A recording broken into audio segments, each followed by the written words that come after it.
Olá, tudo bem com vocês? Eu sou o professor Rafael de Filosofia. Estou em mais um vídeo do canal Horus em Foco, o Sol da Origem Infinita. E nesse dia de hoje, irei abordar um pouco um pensamento ou uma parte do pensamento de um filósofo alemão muito importante do século XIX, chamado Friedrich Nietzsche. E essa abordagem será uma série de 3 vídeos. Vai começar com o de hoje, que eu estarei explicando um aspecto do pensamento do filósofo, e depois haverá mais 2 vídeos que vai complementar essa série. Eu gostaria de, antes de iniciar aqui a abordagem, dizer que estamos no quadro Horus em Foco Reflexão. Lembrando que nós teremos outros quadros, como Horus em Foco Educação, Horus em Foco Entrevista, Horus em Foco Análise Política. E nesses quadros pode ou não ter alguém aqui comigo fazendo esse bate-papo, ou eu mesmo estarei conduzindo essa nossa reflexão. Tudo bem? Então vamos para o debate, para a conversa de hoje. Eu estarei abordando o pensamento de Friedrich Nietzsche a partir de um pensador, de um comentador chamado Batista Bundin. Na verdade, ele é um filósofo que escreveu essa obra, né? Curso de Filosofia, volume 3. E nessa obra ele traz aqui uma análise sobre o pensamento do Nietzsche, que eu estarei utilizando para fazer essa reflexão com vocês. Antes de iniciar exatamente o contexto de hoje, eu gostaria de falar um pouco do pensamento, né, do filósofo Friedrich Nietzsche, dizendo que o Nietzsche ele é um cara muito polêmico. Eu considero ele um dos grandes filósofos da história da filosofia, não só da modernidade para cá, mas da história da filosofia.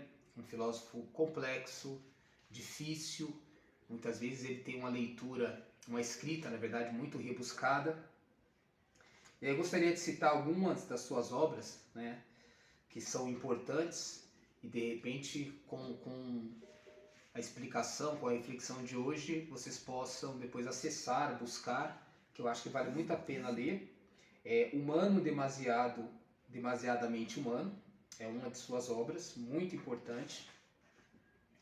Temos também Além do Bem e do Mal, que é um pouco do contexto do que a gente vai falar hoje. A Genealogia da Moral. E Assim Falou Zaratustra, que inclusive no debate de hoje eu estarei citando alguns trechos dessa obra. Então, é importante dizer que hoje eu vou falar um pouco do que foi considerado, que é o que o Nietzsche trata na obra Assim Falou Zaratustra, como as 3 metamorfoses. A palavra metamorfose, ela está associada a uma realidade da própria biologia em que há uma mudança no ser. É uma mudança, inclusive, de caráter, vamos colocar assim, genético, evolutivo. Um processo de que esse ser sai de uma etapa e vai para uma outra etapa. No caso do Nietzsche, ele usa essa simbologia para falar de metamorfoses, de transformações do ser humano no seu processo de evolução. Evolução do pensamento, evolução da sua visão de mundo. E essas metamorfoses são 3, né? A primeira é a do camelo, a segunda é a do leão e a terceira é a do menino. Hoje, como é uma sequência de 3 vídeos, então primeiro, no vídeo de hoje, eu vou falar apenas sobre a do camelo. Só que aí eu gostaria de fazer, que faz referência ao segundo vídeo, que é o tema do homem forte, também colocado como leão, e usa-se a expressão Übermensch, que é também traduzida por super-homem ou também por além do homem. E essa expressão nietzschiana, essa concepção, alguns autores vão trazer a ideia, historiadores também, de que os nazistas, eles se utilizaram dessa expressão, dessa concepção, para de alguma forma criar ali o seu conceito, a sua teoria dessa raça ariana, essa raça forte, desse homem melhor. Nietzsche não falava teoricamente, ele não se referia a questões étnico-raciais, ele não falava de biologia, ele falava do pensamento. Mas isso vai ser então um dos temas, um dos elementos que a gente vai trabalhar no próximo vídeo. Até que ponto o pensamento de Nietzsche pode ou não ter sido um elemento que desencadeou, que impulsionou a concepção nazista, a concepção da raça ariana. Só que isso será falado, tá bom, no vídeo número 2 dessa série. Então vamos lá. Eu vou estar lendo aqui o texto e fazendo comentários sobre aquilo que o Batista Mondin aborda. Então o texto é dele. E também aqui no texto tem 2 citações do Nietzsche que eu estarei lendo e também conversando, explicando, ou melhor, dialogando com vocês. O título desse tópico é O Camelo, o homem medíocre, sujeito à religião e à moral. A base do pensamento filosófico de Nietzsche é o conceito da realidade como explosão de forças desordenadas, como um monstro de forças sem princípio e sem fim, como um desprender-se exuberante de beleza, de poder, de ódio, de amor, de alegria e de dor, sem nenhuma lei, sem nenhum controle. É muito interessante essa colocação, porque Nietzsche, ele não vê apenas a realidade como sendo essa explosão de forças desordenadas, como o ser humano também, ele seria essa explosão de forças desordenadas.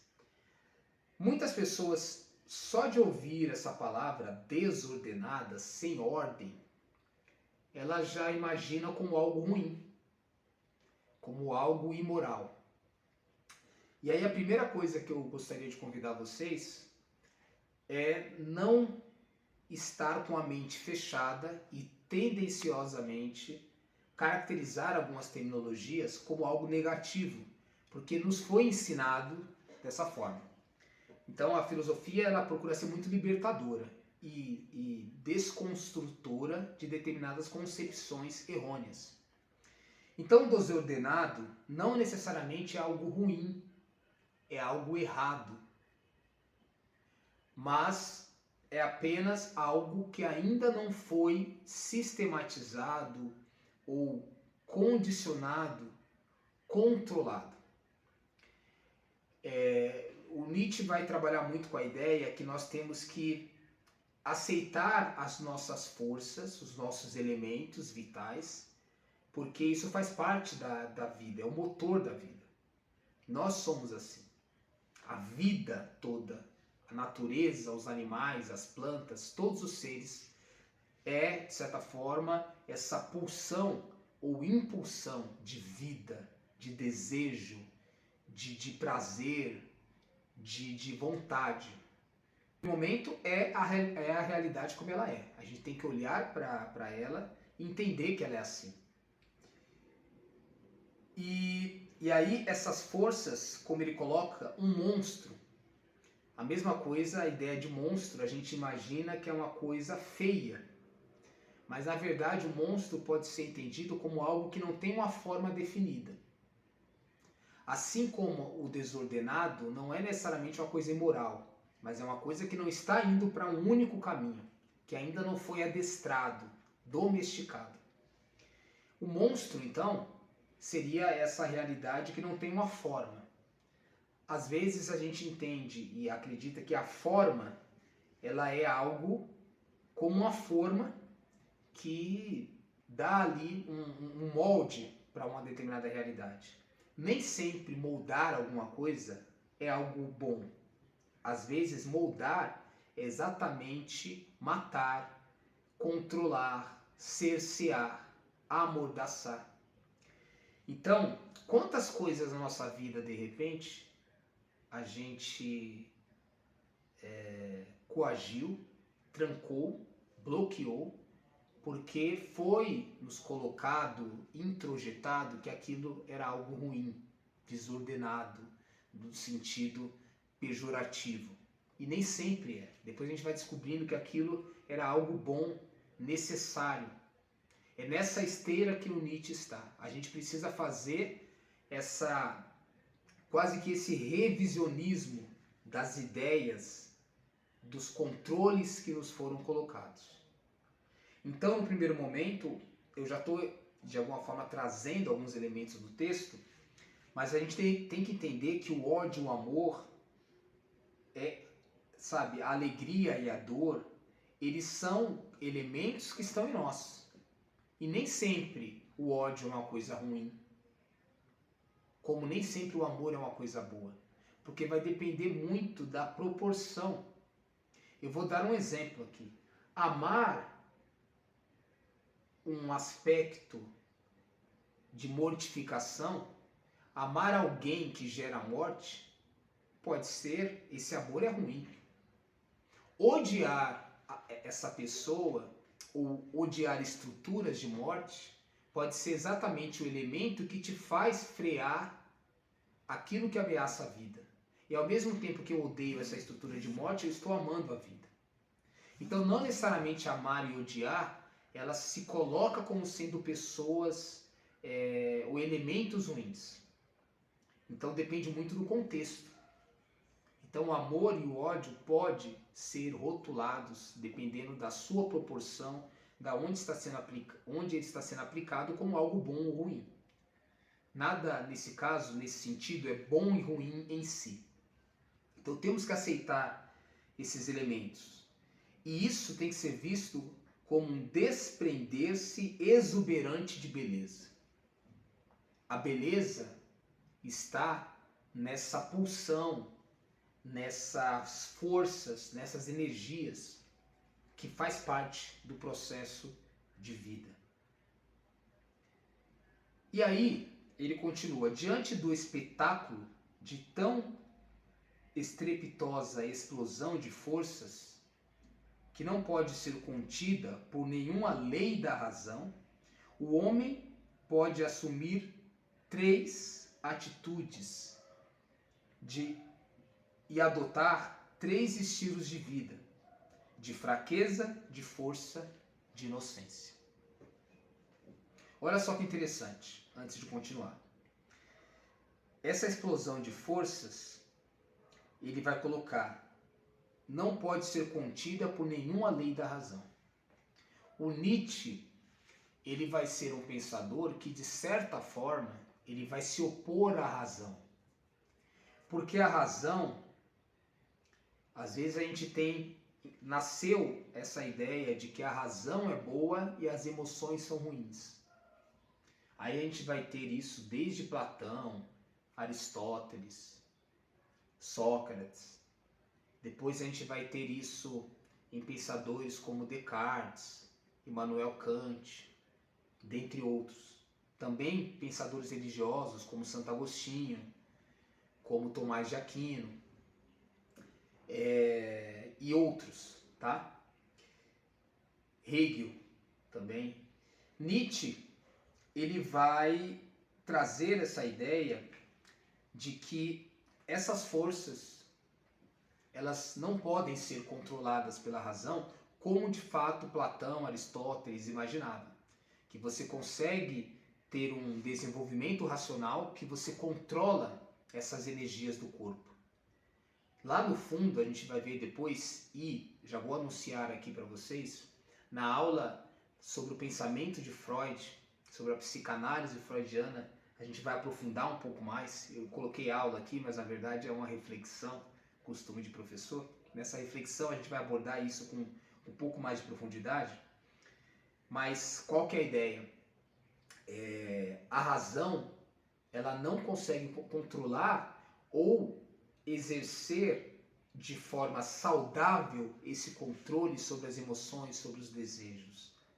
Depois a gente vai perceber que isso vai virar uma outra coisa e não necessariamente uma coisa boa. Então a gente não tem que matar, a gente não tem que necessariamente coagir, mas entender essas energias e de alguma forma vertê-las, direcioná-las talvez, mas não suprimi-las, não negá-las. Então a gente vai perceber que Nietzsche não é alguém que ensina a imoralidade, como alguns tentam rotular, mas também ele vai se opor a todo esse processo de domesticação do corpo e dos desejos, que nem sempre é possível, mas se torna um processo que depois vai virar um problema e não a solução, tá? Então, a razão não tem esse controle sobre essas realidades. E aí ele anuncia aqui as três performances ou estilos de vida que o ser humano pode adotar, pode, enfim, seguir nesse processo. Então, da fraqueza, que é exatamente o que a gente vai tratar hoje, do camelo, o da força e o da inocência, que iremos tratar nos próximos vídeos. A primeira atitude, que é a do camelo, e a da fraqueza, é a do homem medíocre, gregário. A segunda do homem forte e a terceira do espírito livre. Essa expressão homem medíocre, o que é o medíocre? Aquele homem, aquele ser humano, aqui homem está como gênero humano, que ele vive de forma mediana, que ele vive pela metade, que ele não se permite viver. Quantas pessoas são medíocres, medianas, nesse sentido? E ao mesmo tempo elas são gregárias, porque o mediano ele não consegue operar sobre a sua própria vida, mas ele é aquele que vai com a boiada, vai com a manada, vai com os outros, não vai consigo mesmo. Ele não escuta a si mesmo, ele escuta somente os outros. Então ele não tem autonomia. Nietzsche representa o modo de vida do homem medíocre com a imagem do camelo, do homem forte com a imagem do leão e do espírito livre com a imagem do menino. Então eu nem vou aprofundar essas outras duas categorias, mas estou apenas colocando aqui que o texto enuncia e você vai tomando aí familiaridade com os termos. A conduta do homem medíocre é ditada pelo medo. Este, motivado pela força desordenada e opressiva da natureza, induz o homem fraco e medíocre a escogitar armas de defesa. Tais armas são a moral e a religião, que ele inventa com a finalidade de exercer o controle sobre o poder desenfreado da natureza. Então, olha só que interessante. As pessoas medíocres têm medo dessas forças que estão no seu corpo. Elas, ao invés de tentar entender, escutar e ver o que é possível de realização, de implementação dessas forças, as pessoas medíocres, elas negam essas forças e querem impor um controle, uma mordaça sobre essas forças. E aí, nesse sentido, Nietzsche vai colocar que o homem medíocre, o ser humano medíocre, que pode ser mulher, vai criar as armas, que são, no caso, a moral e a religião, que são aspectos da criação humana, segundo Nietzsche, para controlar essas forças. Então a moral, basicamente, ela vai dizer o que é certo e o que é errado. O que pode e o que não pode. E a religião também vai regular essa ideia de certo e errado, mas sobre ali a autoridade de um Deus. Então, que para Nietzsche, a gente vai perceber depois, mais para frente, de uma forma, na verdade aqui na sequência do texto, que o Deus, para Nietzsche, seria uma criação, uma invenção humana, para de alguma forma legitimar esse medo, que é uma covardia, mas que eu não posso traduzir isso para as pessoas como covardia. Eu preciso justificar isso de uma forma mais interessante, mais racional, mais explicativa. Então eu fundamento isso dentro de uma autoridade divina. Então não sou eu que estou impondo para as pessoas que elas não devem viver algumas dimensões, alguns desejos, porque são errados, são imorais, são pecado. É Deus que está falando. Então é uma forma de transferência para conseguir dominar e controlar os outros. Olha só. Aí aqui tem uma citação do Nietzsche. Deus é a obra louca de um homem, como o são, aliás, todos os deuses. O sofrimento e a fraqueza criaram todas as coisas do outro mundo. O cansaço que, com um salto mortal, quereria, se possível, atingir o cume. O pobre cansaço ignorante, que não sabe nem querer, foi ele que criou todos os deuses e o sobrenatural. Então, para Nietzsche, o que é esse cansaço e essa ignorância? É quase que um delírio. O ser humano ele vai ficando cansado de tanto se reprimir, que também é um processo ignorante de negar o corpo. E esse cansaço, essa ignorância vai inventar, segundo Nietzsche, o sobrenatural, que é aquilo que está além da natureza. Para Nietzsche o sobrenatural não existe, o metafísico não existe. O que existe é o físico, é o material. Só que esse processo de negação humano das suas realidades leva-se à criação, à invenção, à produção de realidades sobrenaturais para legitimar esse controle sobre o corpo. Essa que é a concepção do Nietzsche. Continuando, palavras do Nietzsche. Crede-o, meus irmãos, foi o corpo que desesperava e que, com os dedos de um espírito ofuscado, apalpava, tateando as últimas paredes. Crede-o, meus irmãos, foi o corpo que desesperava da terra e que acreditava ouvir falar do útero do ser. E então quis pôr a cabeça além das últimas paredes, e não só a cabeça, para chegar àquele outro mundo. Mas aquele mundo está muito bem escondido dos homens. Aquele mundo humano e desumano é um celeste nada. E o útero do ser não diz nada ao homem.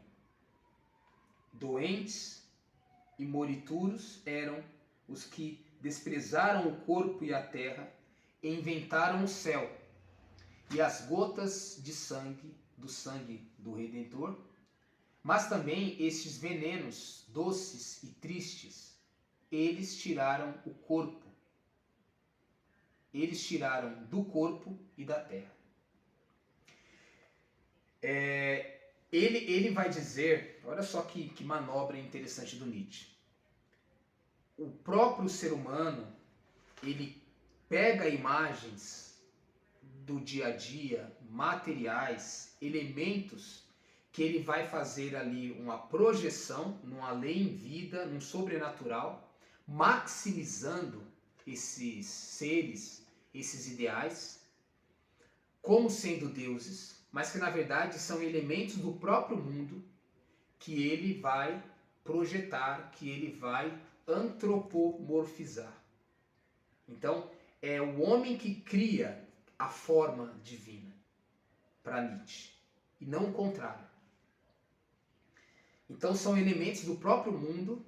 A gente vê isso também, quem tem a oportunidade de ler os mitos, inclusive, nós faremos aqui, em algum momento, pegaremos alguns mitos para fazer aqui uma leitura, uma interpretação. Então, o mito de Adão e Eva, o mito de Édipo,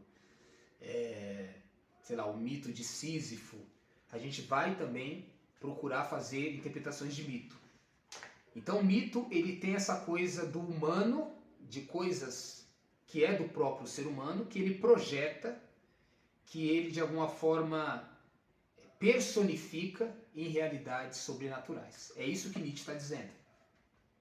Então, esse mundo, esse além-mundo, não existe.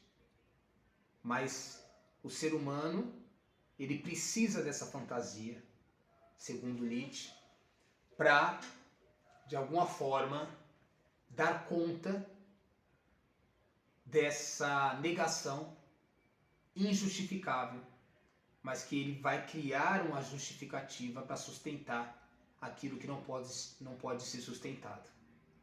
É essa tentativa humana que beira a loucura, que para Nietzsche, de alguma forma, justifica a criação ou a ideia da crença em Deus. É claro, eu estou falando do pensamento de Nietzsche. É importante entender esse mecanismo para se entender aonde o autor quer nos levar nessa trajetória. Você não precisa acreditar nas ideias de Nietzsche. Não necessariamente aqui eu estou defendendo essas ideias, mas estou explicitando para que a gente também possa entender aquilo que é aproveitável, de repente, na sua subjetividade. Porque muitas vezes a gente joga a criança fora com a água do banho. E a ideia é que a gente sempre conceitos, não importa se você é religioso, analise o pensamento de Nietzsche. De repente tem coisas que você não vai levar em consideração, mas tem muitas coisas que, se você souber aproveitar, você até irá conseguir viver melhor na sua religião, separando o joio do trigo, separando aquilo que é crendice daquilo que tem uma fundamentação um pouco mais, com mais sentido. Então, presta atenção que vem coisa bacana por aqui. Então, só existe o corpo, não existe o sobrenatural para Nietzsche. O homem medíocre, e tal é a massa dos homens, então a maioria dos homens para Nietzsche, e eu concordo que até hoje são medíocres, dos homens e das mulheres, a maioria dos seres humanos vivem medíocres aqui, né? Não é uma forma de rotular, de diminuir, desmerecer, mas que a maioria das pessoas, elas vivem de forma gregária, elas vivem numa massa, elas não pensam por si só, elas pensam com a cabeça dos outros. É isso que eu estou colocando aqui. A maioria das pessoas, elas seguem um padrão, tanto de comportamento como de ideias. Isso que é a ideia de medíocre. Então, seres humanos medíocres, e tal é a massa dos seres humanos, procura, não obstante, elevar às ideias universais o seu ideal, elevar a ideias universais o seu ideal de fraqueza, mediocridade, covardia e resignação. E faz tudo para que também os espíritos fortes e corajosos o aceitem. Então, o que é essa ideia de universalizar o seu ideal de fraqueza? Isso aqui é bem interessante, que existe uma análise psicanalítica aqui muito forte. As pessoas, quando elas são covardes e elas têm medo de viver determinadas realidades e elas também têm inveja quando os outros a vivem, ela não quer que as pessoas vivam e desfrutem dos bens da vida. Então, por essa inveja, por esse egoísmo e por esse recalque, e para Nietzsche é um pouco isso que faz criar-se a ideia de um além-mundo, de universalizar que o meu pensamento de que não se pode viver determinadas realidades, prazeres, não se pode deixar que determinadas coisas do corpo sejam sentidas e vividas. Então você projeta isso, você introjeta isso num universal para legitimar o quê? A sua covardia, para legitimar o seu medo e a sua raiva pelos outros que não são medíocres como você. Então, de certa forma, é uma maneira de transpor numa autoridade ou numa regra universal ou numa autoridade divina ou na Bíblia, em textos sagrados, que as pessoas usam trechos para legitimar os seus preconceitos e não necessariamente que em alguns pontos a Bíblia dá vazão a determinados preconceitos, mas que eu preciso que ela legitime, porque aí sai da minha alçada, sai da minha pessoa e se torna algo que ou Deus disse ou que sempre foi assim, o mundo é assim e você não tem como direcionar aquela construção para a pessoa que está se escondendo atrás dessa mediocridade para que a sua covardia não apareça, para que a sua inveja com o outro não apareça. Então, às vezes, aquele que aponta o dedo e critica, não é porque o que você está fazendo está errado, mas é porque eu tenho inveja, eu não tenho coragem. Então é melhor eu criticar para que a minha inveja, para que a minha mediocridade, o meu medo, não transpareça. É mais ou menos esse o mecanismo. E aí isso, aqueles que são os fortes, os corajosos, podem ser, de alguma forma, afetados por esse processo. Para isto, ele se serve da religião, especialmente da religião cristã, a qual faz dizer: só o miserável é bom, só o pobre, o fraco, o humilde são bons. Só o enfermo, o necessitado, ele que provoca repugnância, é que são piedosos. É somente a eles que são prometidas a felicidade e a salvação eternas. Quanto a vós, poderosos aristocratas, a vós é dito que, por toda a eternidade, sois maus, perversos, glutões, insaciáveis, inimigos de Deus, e que, por isso, sois eternamente infelizes, condenados, malditos. Aqui tem muita coisa interessante de se pensar, de se entender. O que Nietzsche quer dizer aqui? Se você tomar esse cuidado, esse alerta que eu coloquei, de ver aquilo para além, de repente, da sua opinião, e se abrir um pouco para entender essa filosofia do Nietzsche, você vai ver que faz muito sentido o que ele está colocando e que não necessariamente isso abala a sua fé. Então, em que sentido ele está querendo dizer aqui? Primeiro, é que, na minha ótica, Nietzsche, ele não necessariamente está fazendo uma crítica a Jesus Cristo, por exemplo, quando ele fala das bem-aventuranças em relação aos presos, aos pobres, aos miseráveis, e nem também quando ele fala do juízo final, que aqueles que foram, né, os maltratados, os presos, os empobrecidos, os miseráveis, que passaram frio, sede, fome, é que herdarão o reino dos céus. Porque a leitura de Jesus, na verdade, não é essa de negação do corpo, de renúncia do ser, dos desejos, mas é que as pessoas que foram punidas, escravizadas por um sistema, que pode ser o Império Romano na época, poderia ser, por exemplo, até a própria igreja na Idade Média e o poder do Estado, mas também hoje o sistema capitalista, que segregam pessoas, que escravizam pessoas, que impedem as pessoas de chegar, de ter oportunidade, de ter condições de erigir e construir a sua riqueza. Então é um sistema que empobrece, não necessariamente as pessoas que se tornam pobres, porque elas merecem e não se esforçam.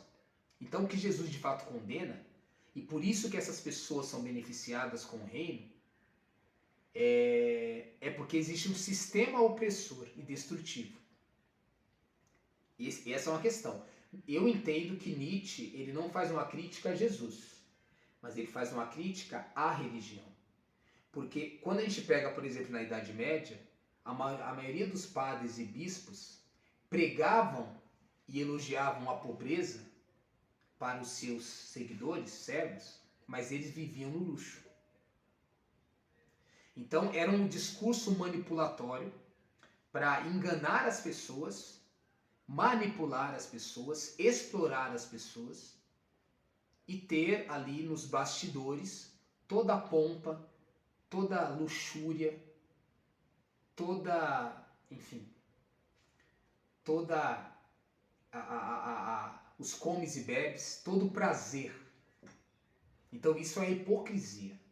O que Nietzsche de fato está criticando é mais essa questão. Porque aí entra a questão do espírito fraco.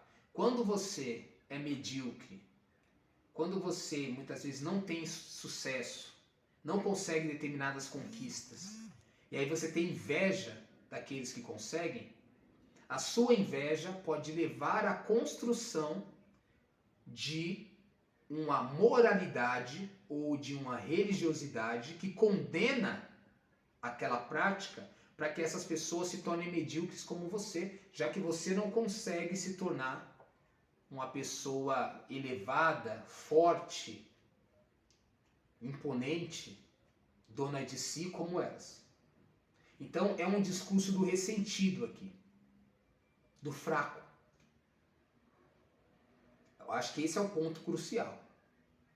E dentro dessa noção, esses fracos precisam criar a imagem, a ideia, para satisfazer um pouco a sua raiva, de que lá no juízo final, para esses que são felizes, que são imponentes, que aceitam o seu corpo, os seus desejos, esses serão condenados no além-vida. Enquanto aqueles que por opção deixaram de viver, por opção, deixaram de viver, né, esses prazeres, essas pessoas receberão ali os benefícios, as bênçãos, os prêmios do pós-morte, do além-vida, do paraíso. Então, se você perceber essa estrutura, a ideia de que eles serão condenados lá no pós-morte satisfaz ali o desejo e não necessariamente a realidade dessas pessoas. Até porque a própria Bíblia deixa bem claro que os últimos serão os primeiros. Muitas vezes os primeiros serão os últimos. Não está muito claro. A Bíblia é mais complexa do que a gente imagina. A ideia de salvação. Pensando agora numa concepção religiosa. E aí, finalizando, mas contra o rebanho, a massa dos medíocres, Nietzsche proclama, pela boca de Zaratustra, que a existência do homem é totalmente terrena e que Deus não existe. Deus está morto. Essa fala de Nietzsche, a morte de Deus é a morte para Nietzsche, não é que Deus foi assassinado, é porque ele nunca existiu. Ele nunca foi. Em que sentido ele nunca foi? Ele foi uma criação do ser humano. A gente pode falar assim, que Deus foi criado, pensando aqui numa reflexão, para fazer um link com o vídeo que eu falei do amor de Jesus e dos sistemas políticos, econômicos, que Deus que muitas vezes é produzido por pessoas, por instituições religiosas, que na verdade é um ídolo. Porque o Deus verdadeiro, ele é o que é mais negado. Isso numa concepção religiosa. Agora, numa concepção filosófica, então necessariamente numa concepção religiosa, falsos deuses têm que ser assassinados mesmo. Porque eles estão, de alguma forma, não eles, né, mas as ideias desses deuses estão impulsionando pessoas a terem comportamentos imorais em nome de Deus como se fosse a moralidade. Olha só a inversão de valores que se encontra aí. Do ponto de vista filosófico, esse Deus que não existe precisa ser morto ou declarado como nunca existiu, para que o ser humano possa olhar para a sua realidade corporal, para os seus desejos, para as suas vontades e de fato viver a vida como ela é. É interessante que, e aí eu vou entrar no tema da ética e finalizo, que ele diz assim: o homem nasceu para viver na terra. Não existe nenhum outro mundo para ele fora este. A alma, que deveria ser o sujeito da existência ultramundana, é insubsistente. O homem é sempre corpo. Eu sou só corpo e nada mais. Então é a afirmação da terra, do corpo, dessa realidade aqui e agora. O que é interessante colocar aqui? Isso aqui é bem interessante, que o que Nietzsche, no caso da sua filosofia, quer afirmar é exatamente que quanto mais você estiver preso na ideia de um além-vida, de um pós-morte, de uma salvação, de um paraíso, você deixa de viver essa vida que lhe é oferecida agora. Você deixa de usufruir dessa vida. Então ele precisa matar Deus ou declarar que ele nunca existiu, para que as pessoas possam olhar para a realidade que está aqui presente. Eu já estou começando, de certa forma, a introduzir o próximo vídeo. Agora, qual é a questão ética? A questão ética, de fato, e aí eu finalizo, é que muitas pessoas querem rotular o Nietzsche como sendo um ser, um filósofo da desordem, da imoralidade, da promiscuidade, e não necessariamente. Nietzsche não é contra uma ética. O que ele é contra é que haja totalmente essa repressão, essa coação, essa negação do corpo, dos desejos e das vontades, que não necessariamente são ruins. Elas estão aí. Só que elas têm que ser olhadas, elas têm que ser não negadas, mas entendidas. Porque senão você vai para o setor da covardia e pelo ressentimento começa a escravizar outros, impedir que outros também sejam medíocres. E isso é o que acontece com muitos religiosos, com muitos empresários, com muitos pais, mães, com muitas pessoas. Elas não vivem e elas querem cercear os outros também de viver. Então esse foi o Horus em Foco, reflexão de hoje. Lembrando que teremos mais 2 vídeos sobre esse recorte, essa temática. Então se você gostou desse, certamente você irá gostar dos próximos, que vai aprofundar ainda mais essa reflexão, e será essa série de 3 vídeos. Então, eu agradeço a todos que puderam assistir esse vídeo, espero que vocês gostem. Qualquer crítica, fique à vontade, qualquer elogio também, sempre bem-vindo. E até mais, até o próximo vídeo. Não esqueça de nos seguir nas redes sociais, Horus em Foco, tanto no Instagram, no Facebook, também no TikTok e aqui no canal do YouTube. Até mais.